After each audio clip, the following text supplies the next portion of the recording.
Homage to the Buddha, the blessed, noble, and fully self-awakened one. I just want to begin by thanking all those people who have organised this lovely little celebration for me. Yes. The organising committee, Aya and Richard and Dea and Mark and Sarah, and all those people really who've made lovely donations to buy this statue that will go back the back of the pond there, and to fund my little trip to Japan. And I was relieved to see that I could get a return ticket.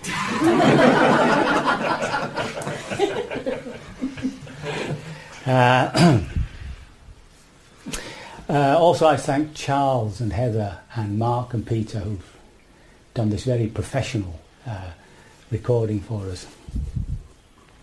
And of course, everybody who's chipped in for today.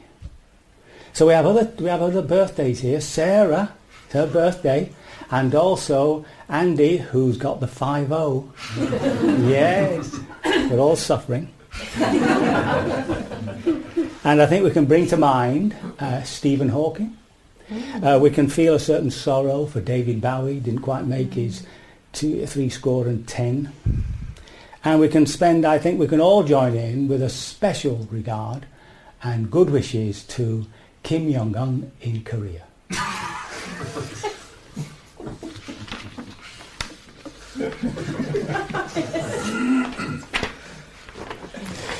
I am delighted that you've taken such joy in my own little birthday. But of course I myself am depressed. Yes, this is the beginning of the steep, the downward trend to decrepitude and senility. Now there was a card which some thought was telling me that 70 was the new 30.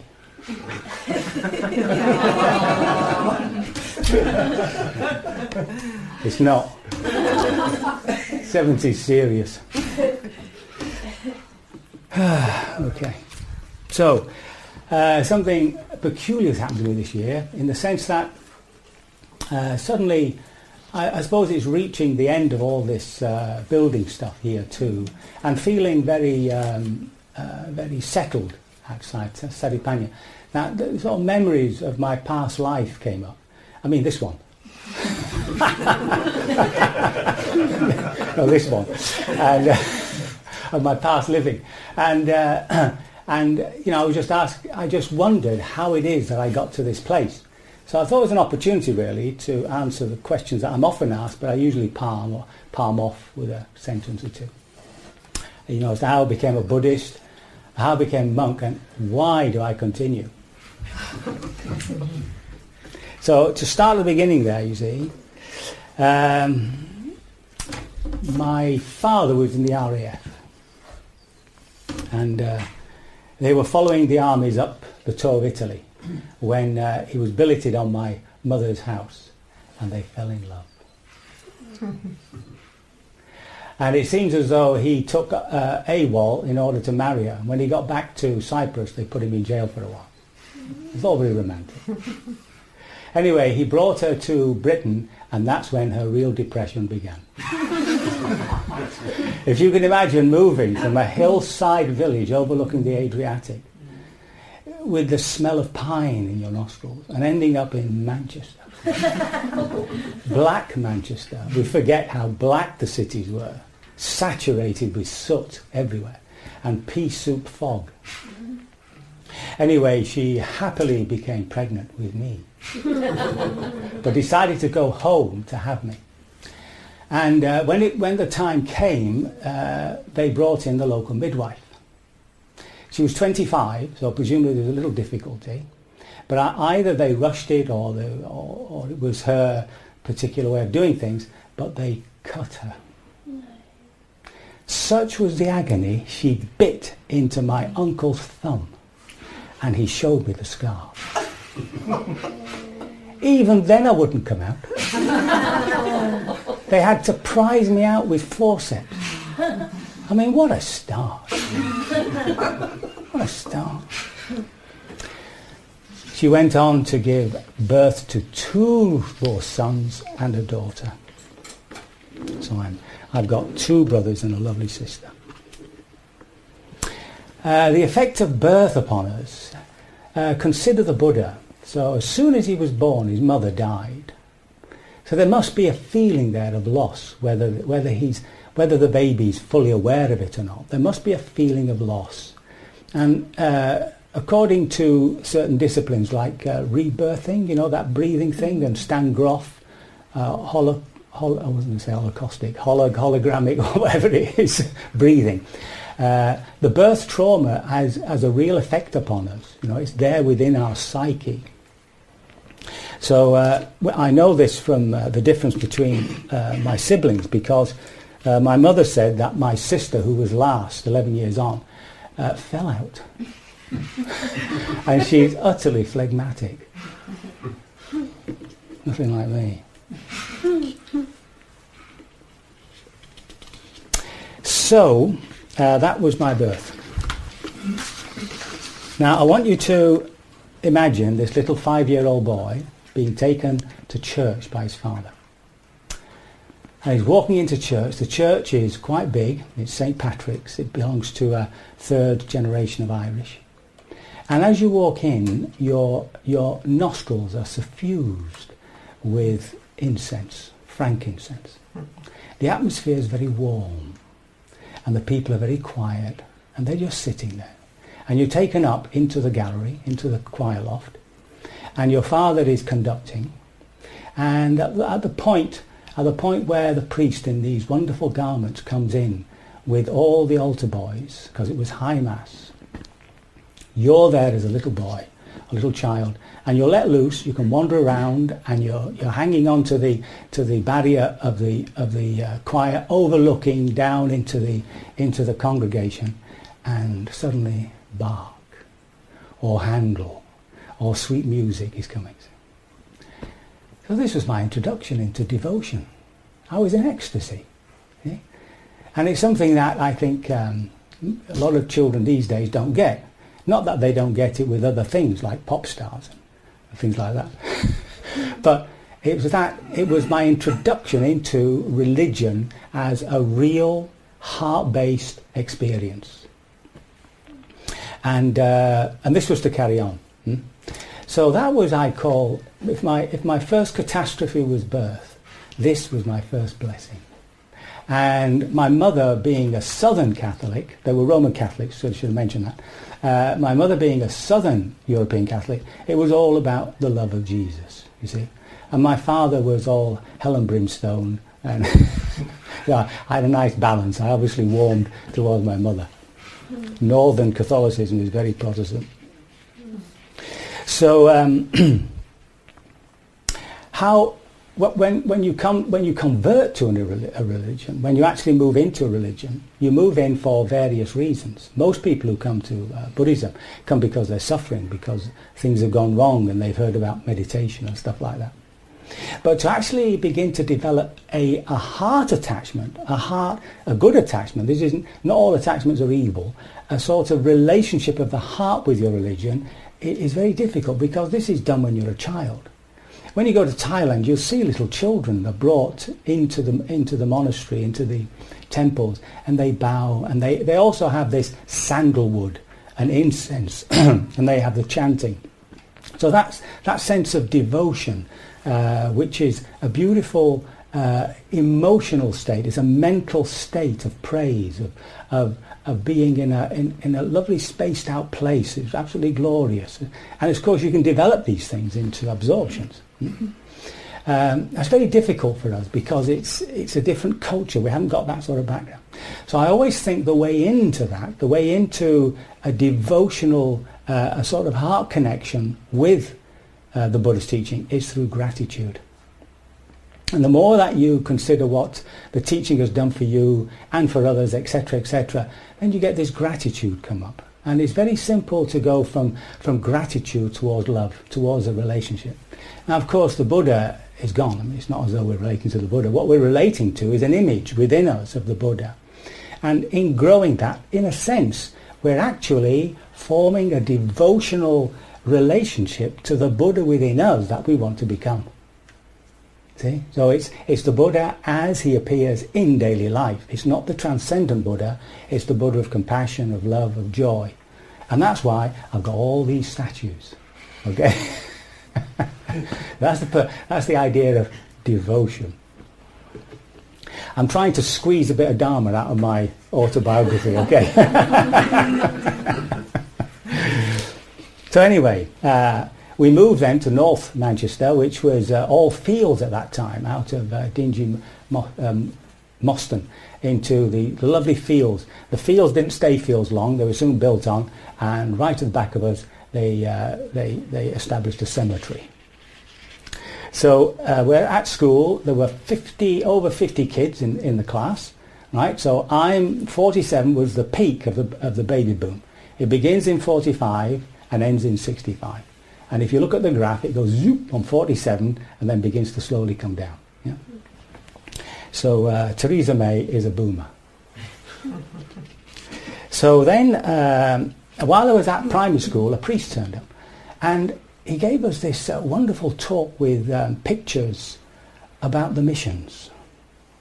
He showed us pictures of Flores, which is a beautiful island in Indonesia. He showed us pictures about New Guinea. And he showed us pictures about South America. And he talked about the wonderful things that priests did out there, missionaries. And if anybody felt like they might be drawn to that sort of thing, then they should get in contact. So anyway, I got the 11+, and I went to Xaverian College, which was a grammar school. But two of my friends from that school went to St. Richard's College. And during that year, for some reason, it came to me that that's what I wanted to do. My mother was fiercely against it. But my father was like that, but it was my Aunt Rose who really wanted a priest in the family. Come the age of 12, I'm off on the train down to St. Richard's College. And for me, it was entering into 2 years of undiluted heaven. Because it was all about doing exactly what you want to do. And that's when you're most happiest, isn't it? When you're doing exactly what you want to do, in an unpressured situation, you're in perfect joy. Correct? For instance, a hobby. Right? So the routine there was up about 6:30, 7 o'clock. We went down for Mass. After Mass, we went out in most weathers, only in the most severe, to do the old army exercise. Hup, choo, hup, choo, hup. Back into breakfast, clean up. School starts 9 o'clock, all the way through to 5 o'clock. And all that time, apart from a little break at lunch, as I remember, it was in silence. Can you imagine that for a 12-year-old these days? Huh? And at 6 o'clock, we went into study, and at 8 o'clock, we were finally let free and we could play games down in the big game room. Imagine a 12-year-old today. Huh?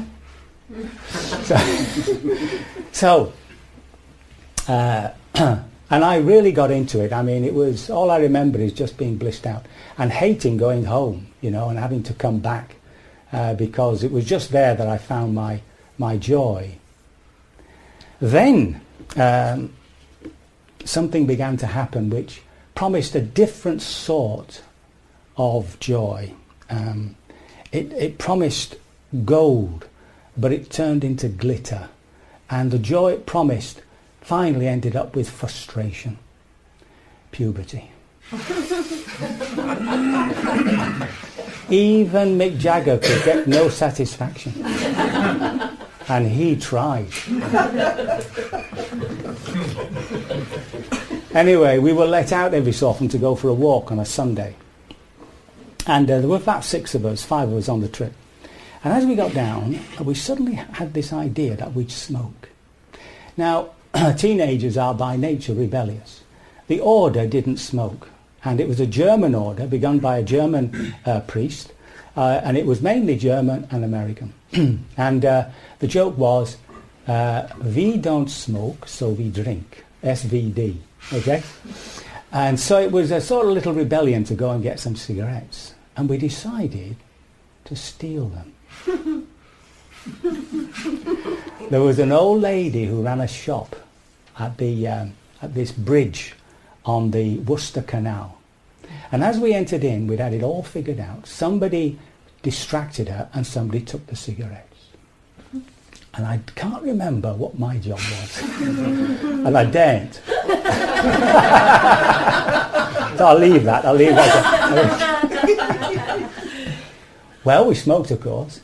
And that when we got back, in the evening after lunch, we were all called to the prefect's office, the headmaster prefect.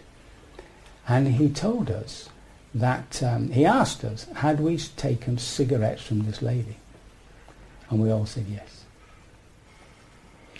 She was no fool, huh? We were probably the only customers the whole day. There's nobody out in the middle of nowhere.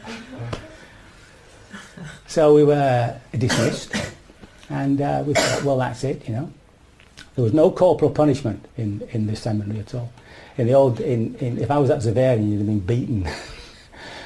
Anyway, about a day or so later, we were all called for a talk in this big classroom, and the rector, who was in charge of the whole place, announced that certain boys had stolen, and he called our names and he said, "You are expelled."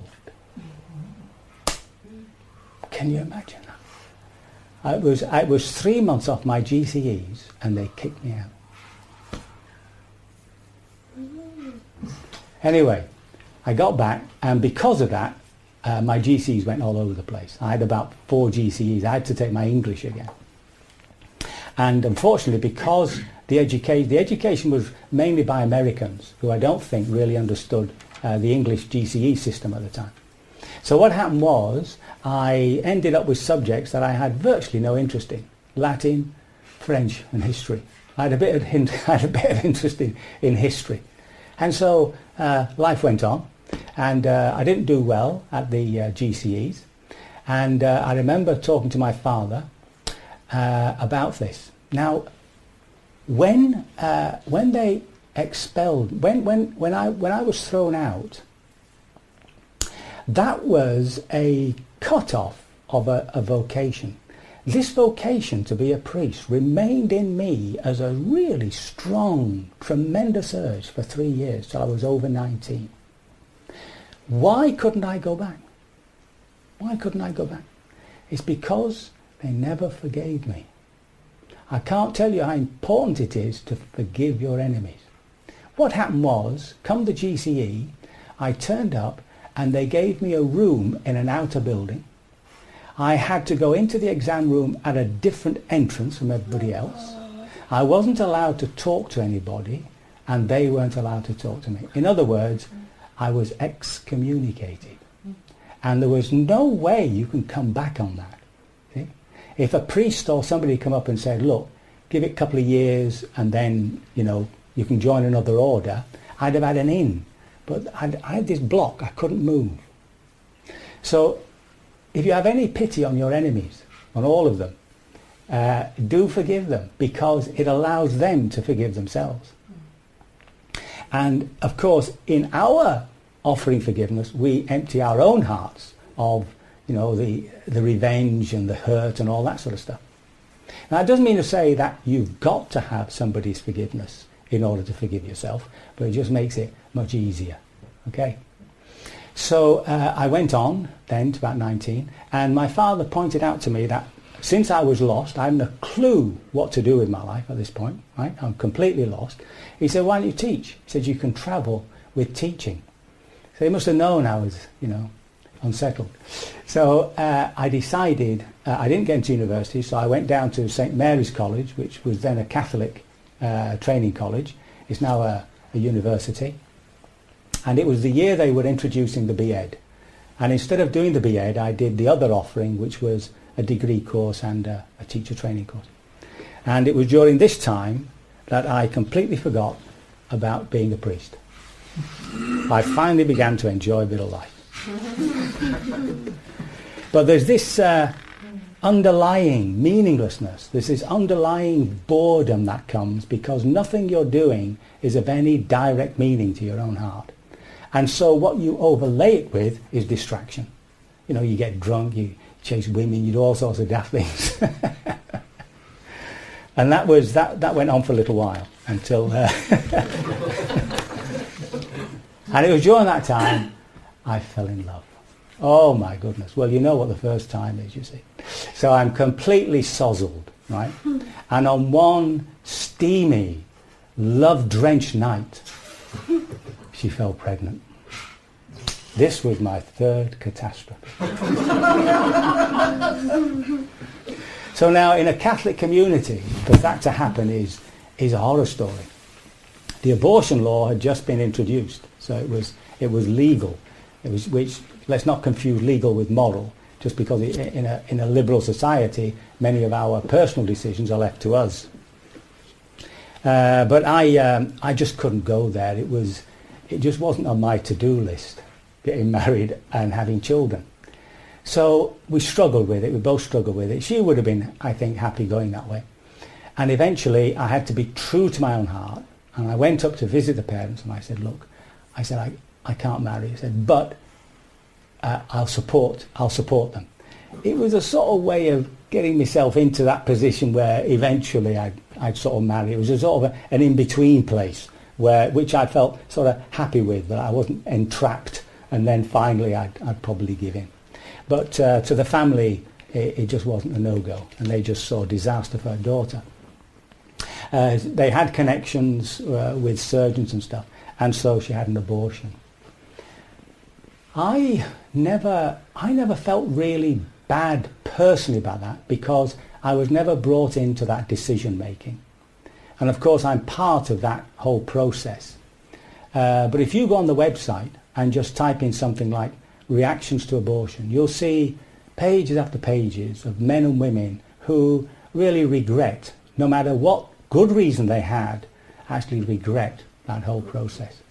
So it's there, shall we say, within my psyche that at some part of my life there was an abuse of my sexual powers, even though it was a very wonderful moment.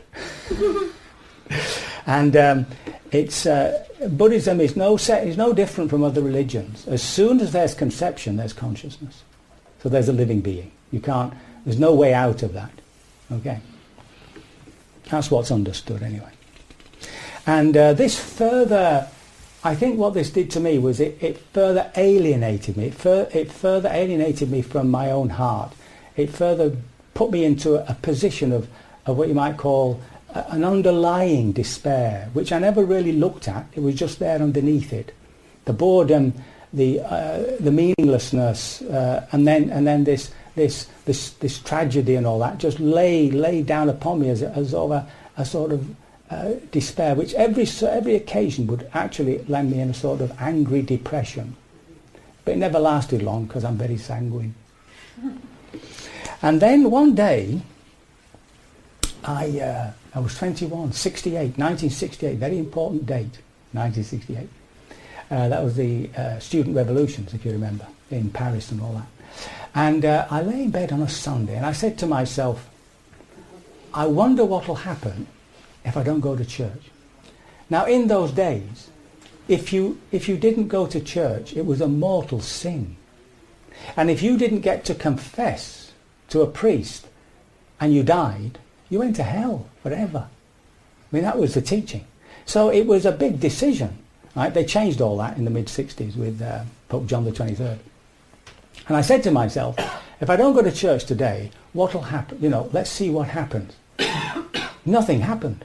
So I never went again. I know, it's the most ridiculous thing to, you know, I do it. And what it manifests really was that the religion had now lost that connection of devotion. It had just become an empty ritual. I was just turning up for the Mass, receiving communion, etc., etc. And it had lost its potency. And I think also there might have been guilt about the abortion and all that sort of stuff. And so there was a cut-off there. Now what this did, of course, was it deepened my alienation. It deepened my alienation to the whole thing. In other words, I found myself where Nietzsche found himself. I only discovered Nietzsche fairly recently because sort of God is dead, you know, we've killed him. And Nietzsche struggled with that. I mean, you know, he came up with the answer of a sort of the courage to face the sufferings and the death of life and to sort of somehow rise above it. And that's what he meant by the Superman or Supraman, the Übermensch. The Buddha himself, if you remember, had that sort of existential crisis. I mean, he puts it in the myth. There's a myth surrounding, you know, seeing a sick person, an aging person, and a corpse, and this person sitting under a tree. And the whole thing is about him in his young 20s coming to realise that actually what he's heading towards is sickness, aging, and death, and that this image of the samana, of the recluse sitting under a tree, suggested some sort of an escape. So we have to, I think, imagine the Buddha that he himself is going through an existential crisis, and it's so strong within him to find the answer to this that he leaves his family. In his case, his just born child. So there's this. So I think from our point of view, this is where the Buddha's at. He really doesn't. The meaningfulness of life has gone. It's an existential angst, right? And that's where I was really with this existential angst. Now, I don't want to give you the impression that I was going around moping and all that. No, I was still getting drunk and having a good time. It's just that every so often in silent moments, just by yourself, you suddenly sink into this area of just sheer boredom, a sort of a despair about life, you know, and that you're just living it. And then came my third blessing. We went to see Waiting for Godot by Beckett. Now, some of you probably don't know that play because it's years old now. But it's basically about two tramps who are having these gorgeous conversations waiting for Godot. Godot's going to come and sort it all out. And the same thing happens in the second act. And in the first act, two people come, walk across the stage. They don't go into too detail. But when in the second act, one's gone blind and the other one's gone dumb. And in the first act, there are leaves on the tree. In the second act, there's no leaves. So here are the two tramps waiting for Godot, and everything's just getting worse. I came out of that play, even though it was just an amateur production by a college, absolutely enthused. I couldn't stop talking about it. They all thought I'd gone mad. But to me, it just caught this whole existential problem of what is the point if in the end you just die. And I thought at this point, just to get across this, I'd read out a poem by Beckett, which I came across much later. I spent a lot of time writing about nothingness, well, doggerel anyway, and you know, like what it meant to just come to the end, to just finish, and that's it, you're gone, is it? So let me just read this little poem to you, see what you think. Just think, if all this, one day, all this, one day, one fine day, just think, if one day, one fine day, all this stopped. Get it?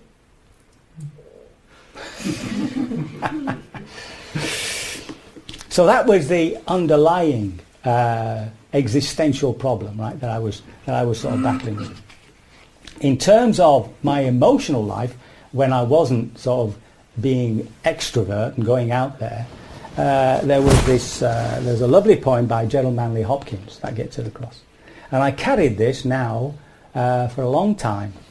But it gives you an idea of, I think it's just a wonderful piece of poetry. I wake and feel the fell of dark, not day. What hours, what black hours we have spent this night. What sights, heart, you saw, ways you went, and more must in longer light's delay. With witness I speak this, but where I say hours, I mean years, I mean life. My lament is cries countless, cries like dead letters, sent to dearest him that lives, alas, away. I am gall, I'm heartburn, God's most deep decree, bitter would have me taste. My taste was me. Bones built in me, flesh filled, blood brimmed the curse. Self-yeast of spirit, a dull dough sours. I see the lost are like this, and their scourge, to be as I am mine, their sweating selves, but worse. Ooh, isn't that good, eh? Whew, their sweating selves. I love it. So then, actually, I've gone and forgotten my centerpiece. I'm so sorry. I'll have to go back to my birth. Do you mind? I'm sorry. I don't know what's wrong with me. After that terrible birth, we seem to have both recovered.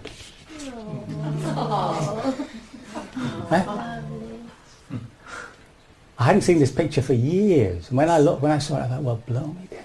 See? And two things came to mind when I saw it. I thought, first of all, we remember our mothers as old, you know, in old age. We forget they were all lovely young women. And the other thing was that little child. If it was just shown to me, there's no way I'd make a connection with that child at all. Yeah. I mean, this is the 10th body. Hair. Maybe. Well, no, he's got hair. He's got hair. There's no way I'd make a connection. This is my 10th body, if we're to believe biology.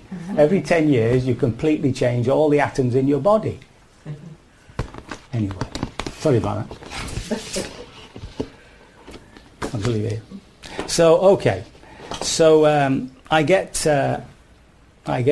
leave. The relationship breaks up. I can't handle it anymore. So anyway, I'm in Spain and I'm looking for my friends, and I've lost them. I've arrived there sometime later, and I pick up a telegram from the local post office. Do you remember telegrams? Yeah, fantastic. Eh? You get down to the telegram, and it said, "Congratulations, son, BA and teaching certificate." And I went up onto a high rock and overlooked the sea, and I said to myself, "There's no way in this world I want to teach." So I went down and camped in this camp. And that night there was a torrential rain. I woke up with the tent around me, completely sodden with sand and everything. Staggered to the drink area, the what do you call it? Is where people drink and stuff like that. And looking pretty miserable for myself. And I met this bloke called Dave, and we began talking. And by the end of the evening, we decided to travel together across the world. Simple as that. See? So I came back and I got a job through somebody I knew as a rep for selling audio visuals to schools. And there was lots of money in education, so I made lots of money. And I was travelling all over Cornwall and all over Wales selling this stuff to schools. And I gathered something like £1,000, which must be, what? It's a lot of money these days, isn't it? £1,000. And come the year, off we went. And during that time, remember, all this time I've got this thing going on, this nothingness and this stuff in the heart. But because of the joy of travel, just the constant new information coming in and the liveliness of it, it was all sort of underneath. It would only come up in the gloomier moments. See? So anyway, we went off and we started off towards North Africa. We went down to, saw all the stuff in Egypt, the usual stuff, ride a camel and all that. Went over to Khartoum, lay on the luggage rack to sleep and woke up with sand everywhere because of a sandstorm. Got onto a boat down to Juba, which is now the capital of South Sudan, and for 10 days we were looking at the amazing sight of reeds. The reeds were so tall they went up above the boat, and the boat just ploughed through this canal, which was the Nile, and all you saw for 10 days was reeds. And because we didn't have much money, we were just eating bread. So this was a really gloomy time, and that's when I wrote most of my doggerel about nothingness. Yeah. Got down to Juba, we flew across to Entebbe, we made this amazing bus ride across Africa. I slept on the back seat, and every so often I was in mid-air as he ran over an elephant, which is unbelievable. Got to Mombasa, stayed with his brother, but we didn't get on so well. So we went up the beach and camped up there. And there we got stolen. All our travelling checks were stolen, which was fantastic because when you got to India, you got on the black market and made a lot of money. Terrible, isn't it? And they stole my father's watch. He'd given me this gold watch that he had been given after he'd finished his time as a headmaster at St. Patrick's. And it had inscribed on it at the back, and it was a precious thing, and I lost it. So I wrote him a letter expressing my sense of sorrow and my love of him and all that, you see. Well, when his reply came back, it's about 3 or 4 months later, he said, "Thank you, son, bit sentimental."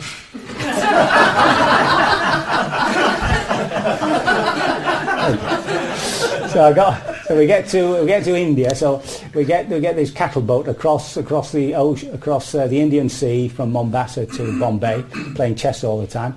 Lots of travellers, by the way. There wasn't many going down Egypt, but by the time we got to Africa, the boat was full of Westerners. It was all hippies. Yeah, I was dressed in purple. So we take this boat all the way across to Bombay, and we do the usual trip. And we finally ended up in Nepal, and that's when we got really stoned. Up in Nepal, lots of these stones full of dope. And there were these lovely hippie sort of gatherings where we'd all sit in a circle with a chillum. That's so ridiculous, And so then, and that lasted for a while. And then we made our way down to Calcutta, and Calcutta was at war. That was the Indo-Pakistan war where Bangladesh split off. And so there was no planes going out, I think. So we stuck there for 2 weeks. And what I did every day. So this was one of my big awakenings. When you went to India, this time it wasn't so bad. But in those days, sickness, destitution was in your face. It was in your face. And in Calcutta, they have a huge park with this massive statue of Queen Victoria, which I presume they got rid of now.